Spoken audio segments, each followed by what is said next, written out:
Hey everybody, it's Wendy. Welcome. So excited you're here with me today. Today I'm going to give you an overview on how to color a white object using Stampin' Blends. We're going to use the Free Skate stamp set, and we're going to use just a handful of Stampin' Blends, the basic black, smoky slate, light and dark, and the color lifter. Now I've sped the video way up because frankly it's boring to watch somebody color really slow, but you know that this is going way faster. So here's the tips. Excuse me, when you're coloring something white, you can't leave it white. You have to put some shading. Now here I've taken the light smoky slate, I've gone into the areas that I feel would be shaded, and then I'm going over with my color lifter to soften that smoky slate. Now, admittedly, I did not do a very good job on my shading. I was very reckless with it. Here, to make these look silver, I'm going in with dark and light smoky slate and then the colorless blender and leaving the white in the center. So you can see how it gave the effect that these are shiny. Then I'm going to go in with my crystal effects over the top of that, and I'm going to cover the blade with crystal effects. So I did have to go on to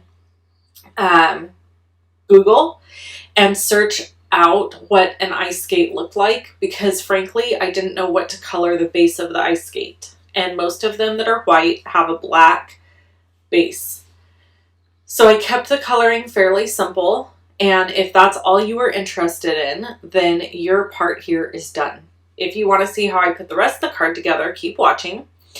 I am using some supplies. I'm using some of the little grid paper that comes with the Stamparatus, or it doesn't come with it. It is an add-on item. These are my two little ice skates. And then I've got a 4 by 5 1/4 piece of Whisper White cardstock, and I'm using the Rococo Rose and Blushing Bride inks. I'm going to speed it up again, and I'm sorry I'm a little off camera here, but I'm speeding up again because ink blending takes a really long time, especially if you want a really soft, smooth blend. So I've sped the camera way up so that you don't have to sit here for 15 minutes watching me add ink. So I started with the Blushing Bride and got what I wanted, and then I went into the middle with the Rococo Rose to finish it off. And then I kind of put my ice skates there to see if there was enough of a halo, and there wasn't, so I added a little more. And now I'm going in with the Blushing Bride and the little snowflakes from the stamp set, and I'm adding snowflakes to, and you can see I'm really debating like how I want to do this. And so I'm adding snowflakes over the top of where I've already ink blended. I'm adding them with the lighter color because I don't want them to be really dark. I just want them to kind of be a soft in the background situation. Here I am masking off part of that area so I didn't double stamp the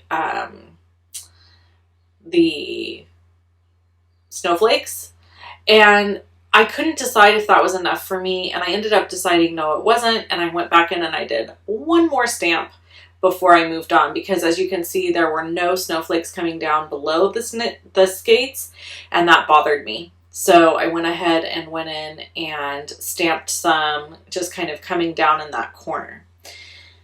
Okay, so here's a tip for you. When you use crystal effects, please make sure it's really dry before you run it through the embossing or the Big Shot machine. I die cut my skates after I used my crystal effects. I thought it was dry enough, but it wasn't. And so it kind of tore it, and I kind of had to do some repair work, which I didn't show you here on camera. I'm going in with the shimmery embossing paste and using this gorgeous little polka dot pattern piece, a stencil. FYI, this is a free stencil. Well, it's not free.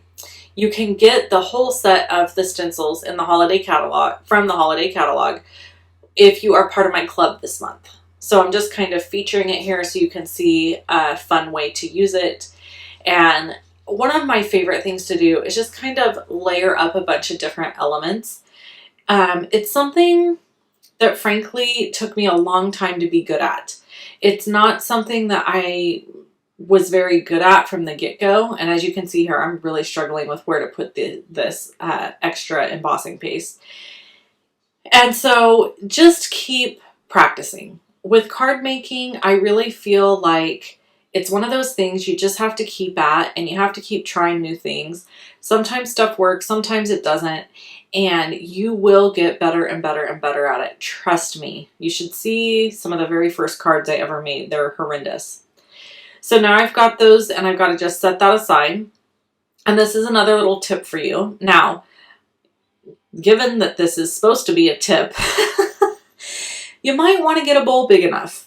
So I thought that this was going to accommodate my mask, but it didn't. And these masks are not very pliable. So I just kind of left it sitting in the water there until I was done. If you leave embossing paste sitting on a stencil, it will crust up and it is nearly impossible to get off. I would venture to say impossible. So you can't let it sit and get crusty. You have to treat it with water or something right away so that you can easily wipe it off. So as soon as I was done recording this video, I took all of that into my kitchen sink, washed the stencil, washed the knife, and then I was able to move on with life.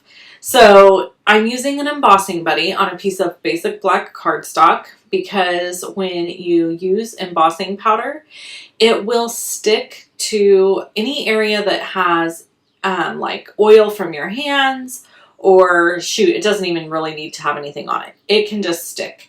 So using an embossing buddy is basically like putting a little talcum powder down, and it just makes it so that the embossing powder does not stick to your cardstock. And then I decided to use the sentiment, "You make my heart spin." Now, let me share this with you. I'll probably give this to my daughter because I made it pink. I wanted a Merry Christmas sentiment or a Winter Wishes sentiment, but when the card was all said and done, I knew the only type of sentiment that was going to work was a long, skinny one.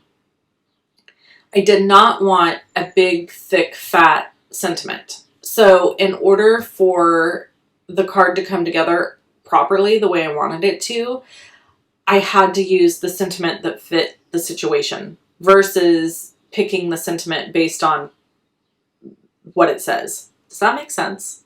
I don't know if you've ever had this situation come up when you're making a card, but it's very annoying, to be real honest with you.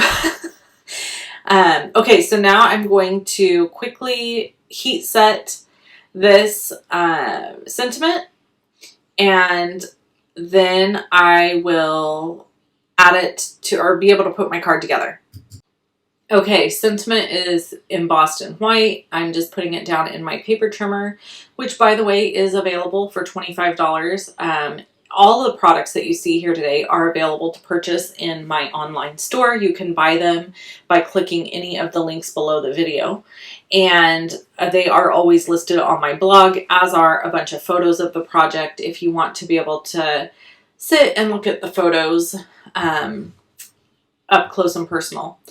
So now I'm going to take a little bit of Tombow glue here on one of the skates, and I'm going to layer the other skate right over the top of it, kind of offsetting it.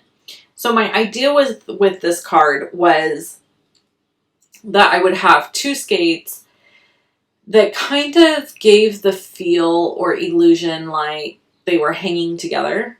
And so I went ahead and tied a little piece of twine and into a bow and put it on the back of the skates and let it kind of dangle off. So you might be thinking, well, Wendy, why would you color both skates?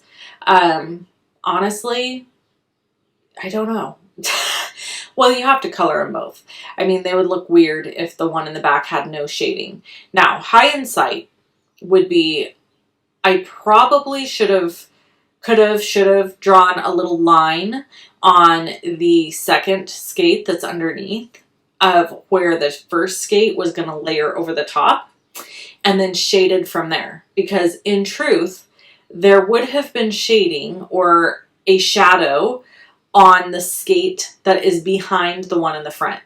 But thank God this is just card making. So I'm not being graded.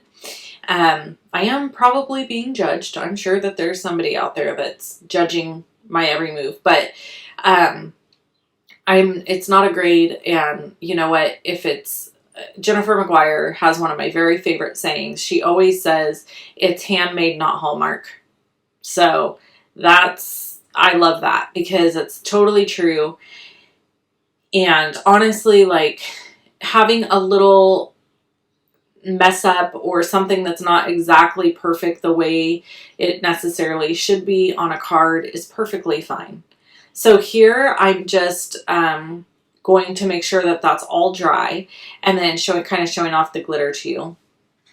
And I have to tell you, my lighting is a little rough in this video. I've got a couple videos that are a little rough with the lighting. And the reason is because I had to record them at night. I generally record my videos during the day when I have sunlight. And so honestly, the lighting is amazing because God provides it. But if I have to do it at night, then I have to turn on my lights and then that creates shadows. And it is what it is. It was either do that or not have videos. So I said, I'm just going to do it. And I doubt anybody will even care or notice until I am in a video and I tell them to notice. So I'm just removing the backings from all of my pieces here, my dimensionals. And then I'm going to layer it down on the front of this card base. The card base is cut at 4.25 by 11. And scored at 5.5 to make a top folding A2 size card. Pressing that piece down. And then I've got my little skates here and I'm going to add my dimensionals to the back of my skates and add them. And then finally my sentiment and this card will be finished. We didn't really get much story time today. But I have to tell you, I recently have been... Well, okay, so you know that I sell a tutorial bundle and then you can get it free if you place an order with me. So some of the girls and I were talking and that create it together. We all create it together. And they were saying that it is appropriate now or proper, and I guess it has been this way for a long time, to only put one space when typing in between sentences. So like you're typing, you put a period, one space with the space bar, and then start typing again. Does anybody else feel like this is totally wrong? Because I was taught it was 2 spaces. So you have to weigh in on this and let me know what you think. Now, it is true. It is the correct way to do it. You only do 1 space. After looking it up and doing research, we all had a good laugh about it because, yes, it is only supposed to be 1 space. However, I asked my daughter, I was like, hey, when you're typing at school and you do a sentence and there's you're writing the next sentence, do you put 1 space or 2 spaces in between? And she said 1 space. And I'm like, oh my lands, because I learned 2 spaces. So you guys are going to have to let me know, weigh in on that for me. So this is the completed card. You make my heart spin. And it's got the ice skates and the fun snowflakes and the fun embossing powder or embossing paste, I should say. And so I'm going to probably give this to my daughter for Christmas, and just maybe put a little gift card in it to Starbucks or something like that. She loves going to Starbucks. That's the finished card, folks. If you want to see another video from me, you can click on either one of the images that you see here. If you would like to subscribe to my channel, click on the circle with my face in it. If you want to shop with me, I always give away a card for anybody who shops with me, along with the tutorial bundle I talked about earlier. So shoploveandstampin.com. Bye.